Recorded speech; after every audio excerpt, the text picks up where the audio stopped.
तो आज की इस वीडियो में मैं आपको बताऊंगा कि आप कैसे एसबीआई यानी कि स्टेट बैंक ऑफ इंडिया का एटीएम कार्ड फॉर्म भर सकते हो।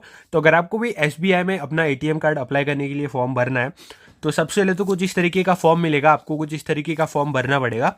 अब ये जो फॉर्म है ये आप कैसे भर सकते हो वो मैं आपको बताता हूँ। देखो, सबसे पहले तो कुछ इंस्ट्रक्शंस है जिन्हें आपको फॉलो करना होगा, जैसे कि आप यहाँ पर देख सकते हो, please fill the entire form in capital letters. तो आपको सबसे पहले तो ये जो है कैपिटल लेटर्स में फिल करना है। कंप्लीट ऑल सेक्शन, तो सब कुछ आपको कंप्लीट करना है। Do not right outside the box, यानी कि ये जो बॉक्स है बॉक्स के बाहर आपको कुछ नहीं लिखना है। Joint account to be either or survivor, any one or survivor, ये कुछ भी नहीं है। साइन द डिक्लेरेशन, ये आपको लास्ट में साइन करना पड़ेगा। Joint account holders to fill separate application forms, तो आपको क्या करना है, जो अगर आप जॉइंट अकाउंट होल्डर है तो उनका अलग अलग एप्लीकेशन फॉर्म भरना पड़ेगा। अब आपको नीचे की तरफ दिखाई दे रहा होगा नेम। अब आपको यहाँ पर नेम में क्या करना है, नेम में आपको सबसे पहले तो आपका खुद का नेम लिख देना है। यहाँ पर कुछ इस तरीके से नेम लिखना है और बीच में आपको नेम या फिर वर्ड्स के बीच में आपको यहाँ पर एक बॉक्स छोड़ना होगा। तो कुछ इस तरीके से आपको अपना नेम लिख देना है और ये जो फॉर्म है ये आपको पेन से फिल करना है, लेकिन मैं पेंसिल से कर रहा हूँ क्योंकि मुझे ये फॉर्म जो है बाद में चाहिए है। अब आपको यहाँ पर क्या करना है, नीचे की तरफ आपका जो है जेंडर सिलेक्ट कर देना है। मेल होगा तो मेल पे टिक कर दो, फीमेल होगा तो फीमेल पे टिक कर देना। नीचे की तरफ आपको दिखाई दे रहा होगा एड्रेस फॉर करस्पॉन्डेंस, तो आपको यहाँ पर अपना एड्रेस लिखना है। जिस एड्रेस पे आप जो है एसबीआई का एटीएम कार्ड मंगवाना चाहते हो तो आपको वही अपना एड्रेस लिख देना है। और एड्रेस कैसे लिखना है वो मैं आपको बताता हूँ। एड्रेस आपको ऐसे लिखना है कि सबसे पहले तो आपका जो भी फ्लैट नंबर होगा या फिर आपका जो भी बंगलो नंबर होगा वो नंबर सबसे पहले आना चाहिए। उसके बाद में आपके बिल्डिंग का नेम या फिर आपके रेसिडेंसी का नेम, वो कुछ इस तरीके से आपको यहाँ पर अपार्टमेंट का नेम या फिर रेसिडेंसी का नेम लिखना है या फिर सोसाइटी का नेम लिखना है। उसके बाद में आप कौन से एरिया में रहते हो वो लिखना है। उसके बाद में आप कौन से सिटी में रहते हो या फिर टाउन में रहते हो वो लिखना है। और उसके बाद में आप जो है आपका पिन कोड लिखना होगा तो लिख सकते हो, या फिर पिन कोड आप यहाँ पे भी लिख सकते हो। तो कुछ इस तरीके से आपको आपका एड्रेस लिखना है जैसे कि मैंने लिखा है। अब उसके नीचे की तरफ आपको यहाँ पर दिखाई देगा सिटी या फिर टाउन। आपकी जो भी सिटी का नेम होगा वो आपको यहाँ पर लिख देना है, जैसे कि मैंने लिख दिया है मुंबई। जैसे आप सिटी का नेम लिखोगे तो नीचे की तरफ आपको दिखाई देगा स्टेट, तो आपका जो भी स्टेट का नेम होगा वो लिखना है, जैसे कि गुजरात, महाराष्ट्र, गोवा, तमिलनाडु, ऐसे आपको जो है आपका जो भी स्टेट का नेम लिखा होगा वो लिख देना है।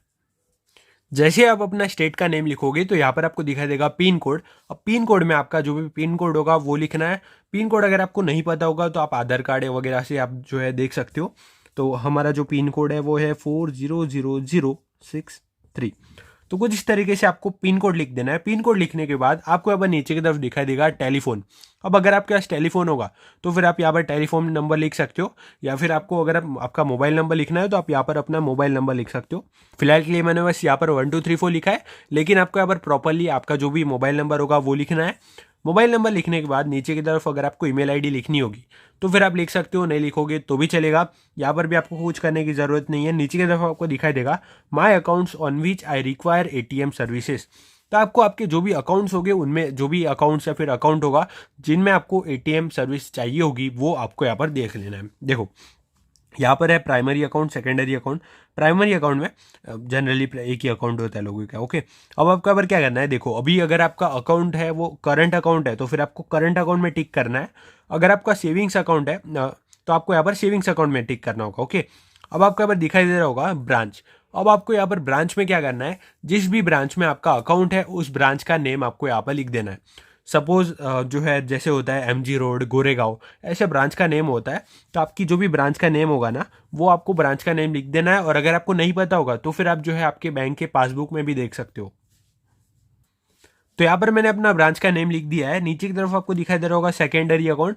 अगर आपका सेकेंडरी अकाउंट है तो फिर आपको उसकी भी डिटेल लिख देनी है। और नीचे की तरफ आपको यहाँ पर दिखाई दे रहा होगा सेविंग्स अकाउंट नंबर, तो अभी आपको जो भी आपका अकाउंट का नंबर होगा वो लिख देना है।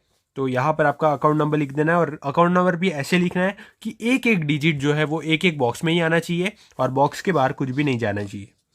तो कुछ इस तरीके से आपको आपका अकाउंट नंबर लिख देना है। और अगर आपका करंट अकाउंट होगा तो करंट अकाउंट नंबर आप यहाँ पर लिख सकते हो। नीचे की तरफ आपको यहाँ पर डिक्लेरेशन दिखाई देगा, I am aware of the terms and conditions governing the use of ATM card and agree to abide by them. The bank may call me at my residence, और ये सब कुछ लिखा है, आपको इसे ठीक से पढ़ लेना है। नीचे की तरफ आपको यहाँ पर दिखाई देगा एप्लीकेंट सिग्नेचर, यानी कि आपको यहाँ पर आपकी जो भी साइन होगी वो करनी है। नीचे की तरफ आपको दिखाई देगा फॉर ऑफिस यूज़ ओनली। तो ये सब कुछ है ऑफिस यूज़ के लिए, यानी कि बैंक में ये बैंक वाले जो है वही ये सब कुछ फिल कर देंगे, आपको कुछ फिल करने की ज़रूरत नहीं है। और अभी हमने हमारा जो SBI का ATM कार्ड फॉर्म है उसे फिल कर दिया है। बस इतना ही फॉर्म होता है, पीछे की तरफ कुछ नहीं होता, आप देख सकते हो यहाँ पर। तो अगर आपको ये वीडियो इन्फॉर्मेटिव लगा हो तो वीडियो को लाइक कर देना, चैनल को सब्सक्राइब कर देना। वीडियो देखने के लिए आपका धन्यवाद। Thank you so much.